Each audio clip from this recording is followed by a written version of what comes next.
আসসালামু আলাইকুম রহমতুল্লাহি ওয়া বারাকাতুহু। এই যে সকলে দেখতে পারতেছেন আমাদের ফরিদপুরের পরিচিত মুখ আলম মামা।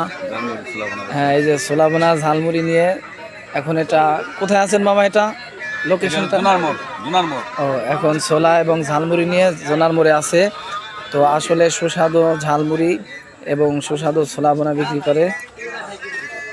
আমার মামা ছোলাবোনার নাম দিয়েছে মধু আর ঝালমুড়ির নাম দিয়েছে মুখ ফেরে না। তো আপনারা যারা খেতে চান তো এখানে এসে খেতে পারেন।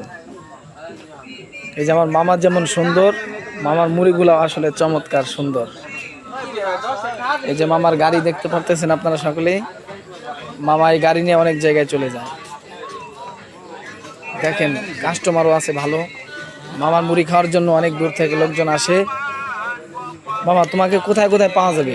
আমাদের জুনার মোড়, বাহার মোড় আর হালিম সর্দারের মোড়, কৈজুরি আটখোলা, কিলাব বাজার, গাছবিরের চক। যায় গাছবিরের চকে যাও না? না। আপাতত গাছবিরের চকে যায় না। মামা যে লোকেশনগুলো বললো চাইলে আপনারা এখানে এসে খাইতে পারেন। মামার ঝালমুড়ি মুখ ফেরে না, সোলাবোনা হলো মধু। হ্যাঁ, ওই কিরে কিরে মধু না, মধুমতি। তো আপনারা সকলে এসে খাইতে পারেন এখানে। আর মামা সপ্তাহে 2 দিন জুনার মোড় থাকে, আপনারা চাইলে জুনার মোড়ও আসতে পারেন। মামার ঝালমুড়ি খাইলে আসলেই মুখ ফেরে না।